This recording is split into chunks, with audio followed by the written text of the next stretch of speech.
lesson that I learned in 2022, I don't recall anything that I know on top of my mind. Say it has to be nice now. So the most dramatic lesson that I learned is to be a lot more hustle, and as well grabbing whatever the opportunity right in front of me. Not fear of stepping back and let someone do it for me. I think there were a lot of my old colleagues been telling me, you don't just sit there and wait for them to give you the opportunity. You have to grab the opportunity, which is within my industry. And what I learned about 2022 is the fact that I cannot sustain or go into one industry and branch out to different industry, which is closely related, because of my industry is heavily government sectored, funded, and therefore I was starting originally from aged care to disability. Now I got youth. I just finished with mental health. I'm still waiting for my youth certificate. So other than that, so it's pretty good that I've learned to branch it out, spread my eggs even further, instead of going to one industry where I know that everyone can do and everyone's fighting for it. And now look what happened. There's not much shift in that particular disability. There's no shifts for agencies and casual staff. And I knew this was going to get worse, as companies are trying to find a way to reduce their funding and spending. Actually, one of my most dramatic moments, actually the best moment, is to work in that place, Aljana. Now, many of you guys not know about this place. It's a franchise in Sydney that has been branched out in the west side, and it's very, very popular, especially those who are after workout, post-workout, bulking food. And it's a Lebanese cuisine, and having charcoal chicken chips and dips and a bit of twist of Lebanese with bread, as well pickles and dips, and tabbouleh and pickles to mix it together. And they also branch it out with their burgers, and as well with their wraps, and then as well with their their fattoush, something that I never thought that I would ever look into it, which is like a salad. And it's something that I could say that I had the guts to even think of working in the hospitality, because I said to myself, like, let's just flip to another. So I can see behind me, so that's the rotary, charcoal chicken. That's the mainly famous for. Many people always been asking me, are they boiled? Have they pre-made it? Just to speed up the cooking process. And I told them no, it's straight from raw chicken to cooked chicken. That's why the food is slow cook charcoal. So what I can say is it took a lot of guts for me to work in the job, and I actually really liked it. When I first worked in the job, it was massive queues. We got beaten up by Uber Eats, drive-through, dining, takeaway, online order. That's something that the first time I work in the hospitality, like that fast pace. As myself, I'm proud of myself to say I'm a chip fryer, and I'm very fast at it. Family chips and everything like that. It was a good moment. I really enjoyed the job. I had to give them an option where they were cutting down staff to drop my shift from 2 shifts to 1 shift. And eventually they didn't hold me on because that's my request. But it was one of the best moments of the year that working Aljana, to be honest with you. I'm glad I'm not working with them right now at the moment, very moment of time, like during summer, because charcoal is very hot. No matter what sort of aircon you have, it's still hot. So, I'm so glad I'm not working there. I wish I could work there every winter just to sweat it out. It's good for my body, my physiques, physical.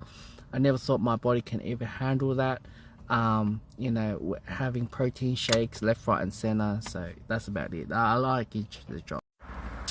Okay, another thing is that I got into a car crash. That it wasn't my fault. It was the other person's fault. So she literally, I was going straight. She was indicating. She's on the left lane, stopped already, and merged to my lane. But I have all the rights. I'm going straight. So and then she turned to my lane. and then crashed. I never thought in my imagination that a car crash would lead to a brand new car that I'm ever going to purchase for my family. Let's just stop and let's go. So I've got the Mitsubishi Outlander, exactly the same color above me. My original plan wasn't really buying a brand new car because, you know, I'm getting a car rental, and as well we're having a car that, you know, it's just, I don't know how long is this my car is going to be repaired, but I'm glad that I purchased a brand new car. But it turns out it took more than 2-3 months for me to get a car, get my old car back, and I had to sell it for $2,500 or $1,500, sorry. So just to get rid of it, I don't have time to you know, just to, you know, showcase the car to anyone. But it was a car that, you know, I actually wasn't our first choice. It was actually kind of our first choice because we did browse about the Outlander, but we got pulled off. But in the past, because of the 1 year wait, now it's a lot more than 1 year wait. So my friends were like, my co-workers is guiding me. A Honda and Volkswagen is the only. Like, actually, Honda was the first choice what we're going to, because my missus had a Honda car, and turns out any of their cars you can get, it's either on the spot or 3 weeks. But I wasn't feeling it for the I think it's HRV. As a family car for 5 seaters, a bit too small, and I didn't really, you know, the interior really pulled me off, and so we wanted to get the have a look for Volkswagen. I actually put a deposit down for 2022 Tiguan Allspace, which is a 7-seater, for 50 grand. This was just a month before financial year. I was thinking, if I may as well get that, it's cheap. I wanted to get something a bit luxurious. And all my mates and peers been telling me, don't even bother touch that car because it's too much recourse and too much oil burning and there's too much going on. So we had to drop it off and purchase this car. It taught me to learn a lesson, because as you know, cars are shortage. How do I get a brand new car? Even though it had like, what, how much? I think it was like 150 kilometers clocked on. And the brand new car, I had to use a technique on car sales, and to preset the dates to current date. And lastly, and I did not forget, it's my daughter. Turned 1 year old this year on October, and I did not spend enough time with her. And the reason behind is today's being a father, you know, in today's world, you have to work your ass off to make the money. There's a lot more high spending, and I started to realize about, in Australia, when a woman makes the money, it's her money. When a man makes the money, it's every single family member takes a share. And that is something that it's hard for me to swallow, coming from a red pill and also a MGTOW. But it is what it is. There's nothing much I could say. So yeah, my daughter is probably the one that probably brought a lot of joy, especially the last week. I get to spend the entire week with my daughter, as I got coronavirus positive, and I get to spend time with her. She's at the moment, she's walking with, she's able to stand up on her own. She's able to walk with you know, guidance on the rail for her to hold around. She's able to walk confidently. She's crawl. She's a bit cheeky. Her favorite fruit is it's blueberry, broccoli, strawberries. Yesterday we did a cherry picking, so it was also a total mess for her.